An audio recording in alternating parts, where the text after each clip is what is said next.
Eh bien, nous poursuivons avec le quartier de l'emploi dans une deuxième partie des intervenants et responsables des organismes communautaires de la région et de Saint-Jean-sur-Richelieu. Mon nom est Suzanne Gauvin. Bienvenue à cette nouvelle production de Studio Saint-Jean. Ici Louis Lemieux, votre fier député de Saint-Jean. La chaîne télé que vous regardez en ce moment, c'est Studio Saint-Jean, la chaîne télé de votre député au service de la communauté. C'est tout simple, c'est pour nous permettre de communiquer plus et de communiquer mieux. Parce qu'en communiquant davantage, on peut mieux travailler ensemble. Et vous pouvez en faire partie en devenant membre de l'équipe d'animation qui est bénévole ou en nous suggérant des sujets ou des invités. Vous nous écrivez à production à commercial studio-saint-jean.tv.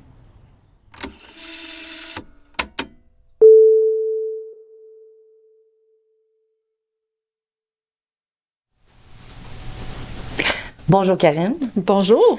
Tu es coordonnatrice des activités et services au Carrefour Jeunesse Emploi, secteur Iberville. Iberville-Saint-Jean. Iberville-Saint-Jean, vous faites les deux. OK. Oui. Quelles sont vos activités et vos services? Bien, en fait, on a 3 points de service. On a un point de service à Saint-Jean, un point de service à Marieville et un point de service à Farnham. Nous, dans le fond, qu'est-ce qu'on fait? C'est qu'on accueille les personnes âgées entre 16 et 35 ans qui désirent soit retourner aux études, faire de la recherche d'emploi ou encore faire une démarche d'orientation. On accompagne aussi les gens pour ceux qui se questionnent sur qu'est-ce qu'ils aiment pas, c'est quoi mes forces, quelles sont mes limites. Donc, on a différents services, différents plateaux de travail qui les accompagnent là-dedans pour expérimenter un petit peu qui ils sont puis qu'est-ce qu'ils veulent faire plus tard. C'est ça. En fait, vous les donnez un coup de main pour se réorienter si nécessaire ou d'acquérir les connaissances académiques nécessaires pour atteindre un emploi. Exactement. On a aussi l'autre école qui est une école alternative en relation avec la relance qui permet aux jeunes de faire des préalables pour des DEP ou pour terminer aussi leur étude secondaire. OK. Donc, vous les accompagnez dans toutes ces démarches-là pour acquérir les informations et de remplir les formulaires nécessaires pour pouvoir se rendre à leur formation. Exactement. OK. Bien, merci, Karine. Bien, merci. Au plaisir de se rencontrer peut-être dans une prochaine entrevue avec une entrevue plus détaillée de vos services. Parfait. OK. Bien, merci beaucoup. À bientôt. Au revoir. Au revoir.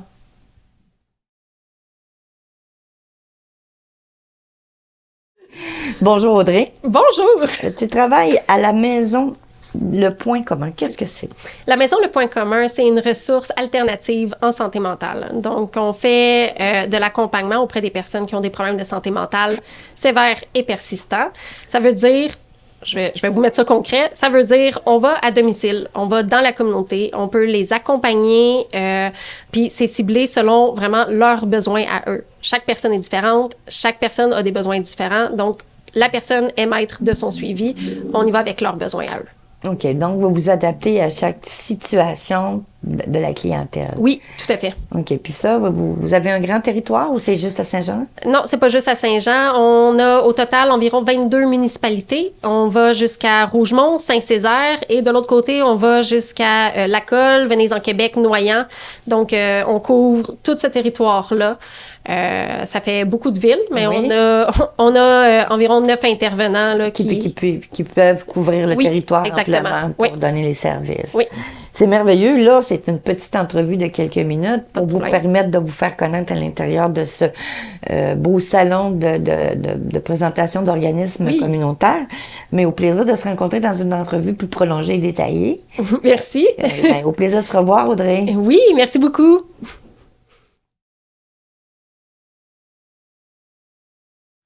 Bonjour Stéphanie. Bonjour. Tu es coordonnatrice. Oui. OK. Au Centre de crise et de prévention du suicide du Haut-Richelieu. Oui. Et puis, quels sont vos services? Qu'est-ce que vous offrez à la population? Moi, je suis l'adjointe à la coordination et nos services sont très variés. Premièrement, tout rentre par la ligne d'intervention téléphonique. On est les détenteurs du 1866 appel en Montérégie. OK. Et à partir de là, pour le Haut-Richelieu-Rouville, on offre des rencontres d'urgence, des rencontres en face-à-face, suivi aussi, enfants, adultes, autant pour les gens qui ont des idées suicidaires ou simplement, je ne veux pas minimiser, là, mais une crise une crise avec ou sans idée suicidaire, les proches endeuillés par suicide aussi. On offre de l'hébergement. Des fois, on a besoin d'un petit répit de la maison, on a besoin d'une petite pause. Parfois, c'est pour éviter l'hospitalisation ou pour que ça soit moins dur de passer de l'hôpital à la maison. Assurer une certaine intégration à la maison. Donc, on accompagne les gens là-dedans. Puis, on a aussi un groupe d'endeuillés par suicide. Chez nous, les gens, ils viennent aux 2 semaines se rencontrer et discuter entre eux. C'est important aussi d'être capable de se confier à des gens qui se comprennent. Oui. Ben, je te remercie beaucoup, Stéphanie. Je trouve que c'est une belle occasion de connaître vos services qui vont être, vos coordonnées vont être diffusées sur la vidéo et éventuellement peut-être se rencontrer avec Studio Saint-Jean pour une entrevue un peu plus détaillée sur vos services qui est intéressant à connaître et même à offrir à tout le monde. On existe depuis 30 ans, puis encore là, il y a des gens qui ne connaissent pas beaucoup. Bien, en tout cas, notre plateforme ou notre télécommunautaire peut-être peut suivre pour vous permettre de rejoindre les gens qu'on ne peut pas rejoindre autrement. Alors, c'est un plaisir. Merci beaucoup. Merci à vous. Au revoir.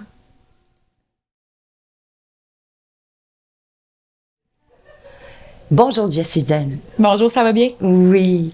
Tu travailles chez Action Dépendance. Quel est ton travail et les services que vous offrez? Oui, en fait, mais mon rôle à moi, c'est intervenante en prévention des dépendances. Donc, Action Dépendance a 2 volets. On a un volet itinérance. Ça, c'est plus mes autres collègues là, qui travaillent de ce côté-là, mais moi, je suis vraiment en prévention. Donc, ce qu'on offre, en fait, c'est qu'on fait de la prévention, de la sensibilisation dans les écoles secondaires au niveau 12-17 ans. On en fait aussi dans les écoles Cégep, Carrefour Jeunesse Emploi, dans les excuse-moi, dans les milieux de travail pour les employés et les employeurs. Puis on fait aussi des conférences pour les parents qui se posent des questions, justement, comment aborder ça avec mon enfant? Est-ce que mon enfant a une dépendance? Quand on parle de dépendance, là, on parle aussi de, premièrement, la drogue, les alcools, le jeu de hasard et d'argent. On parle aussi des écrans, donc toute l'utilisation qu'on en fait. Puis ça va même avec la caféine, vapotage, tous les nouveaux fléaux là, qui arrivent. Puis c'est ça qu'on fait principalement. Fait que là, c'est votre approche. Mais vous offrez aussi d'autres services pour les personnes qui sont dépendantes? Non. C'est juste la prévention? Seulement la prévention. Ah ben c'est bien. Oui. OK, parce que bon, je sais qu'il y a beaucoup d'organismes et d'autres services qui s'occupent aussi des personnes qui sont en situation de dépendance, mais ça prend des gens aussi qui ont besoin d'avoir de l'aide en fonction d'une prévention, exactement. Parce que bon, la prévention, ça veut pas nécessairement de la dépendance, ça veut pas nécessairement dire que tu ne consommes pas, ça veut dire que tu as de la consommation peut-être à éviter. En tout cas, je voudrais peut-être plus vous rencontrer pour qu'on puisse élaborer davantage, mais pour le moment, on va avoir votre information avec les coordonnées de votre organisme. Ça a été un plaisir de vous rencontrer, ma belle Jessie James. Merci. Et puis, qui a un très beau prénom. Puis, merci beaucoup. Au plaisir de se rencontrer dans une prochaine entrevue. Oui, absolument. Au revoir. Au revoir.